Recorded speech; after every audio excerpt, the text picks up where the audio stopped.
हरे कृष्णा। आप सभी को दीपावली की शुभ अवसर की हार्दिक मंगल कामनाएं और बहुत बहुत बधाई। आज हम सभी मिलकर दीपावली उत्सव मना रहे हैं, पर हम जानते हैं हम उत्सव क्यों मनाते हैं। उत्सव मनाने का एक्चुअल मतलब है भगवान के साथ कनेक्ट होना। हमारे भारतवर्ष की संस्कृति में हर बात पर उत्सव मनाते हैं और उत्सव इसलिए मनाया जाता है ताकि हम भगवान की लीलाओं को स्मरण कर सकें, भगवान के साथ प्रेम का आदान प्रदान कर सकें। आजकल उत्सव का मतलब बदल गया है, फिर भी हमारी संस्कृति में हमें यही सिखाया गया है।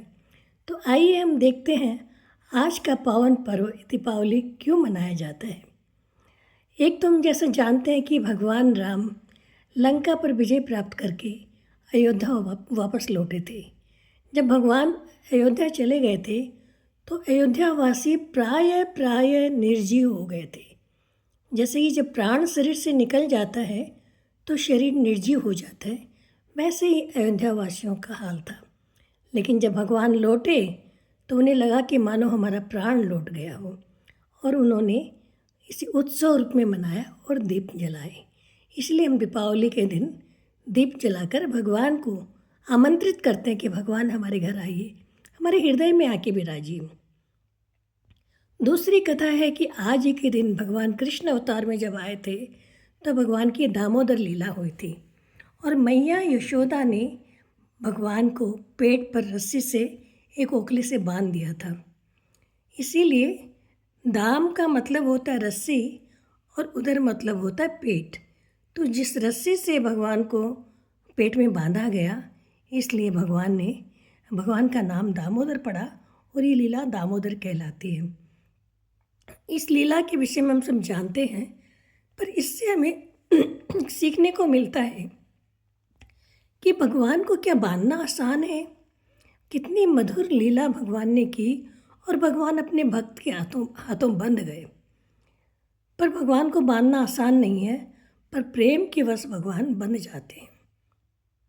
तुमने देखा माता यशोदा ने कितना प्रयास किया, वह उनके पीछे भागी और उन्हें पकड़ के रस्सी से बांधा। पर क्या सिर्फ हमारा प्रयास काफ़ी होता है? हमें भी मैया यशोदा की तरह प्रयास करना चाहिए, लेकिन सिर्फ प्रयास से काम नहीं होगा। दूसरी बात है कि भगवान की कृपा अगर होती है तो भगवान बंध जाते हैं, अपने भक्तों के हाथों भगवान बनने को तैयार हो जाते हैं। तो पहला हम देखते हैं कि हमारा अपना प्रयास होना चाहिए भगवान को अपने प्रेम के वश में करने के लिए। दूसरा है कि भगवान की अपनी कृपा भी चाहिए। दोनों जब मिलते हैं तो भगवान भक्त के हाथों बंध जाते हैं, तैयार हो जाते हैं। भगवान भक्तों के हाथों उनके बिक जाते हैं भगवान। तो आइए ऐसी दामोदर लीला को स्मरण करते हुए भगवान श्री कृष्ण के चरणों में बार बार नमन करते हैं। और आप जानते हैं उत्सव पूरे महीने मनाते हैं। दामोदर लीला दिवाली के दिन हुई थी, पर इसे हम पूरे महीने मनाते हैं। क्यों? क्योंकि इस लीला में भगवान भक्त के द्वारा बंध जाते हैं, जो कभी ऐसा नहीं हुआ। तो आइए हम सभी मिलकर इस उत्सव को बड़े उत्साह से और उमंग से मनाते हैं। हरे कृष्णा।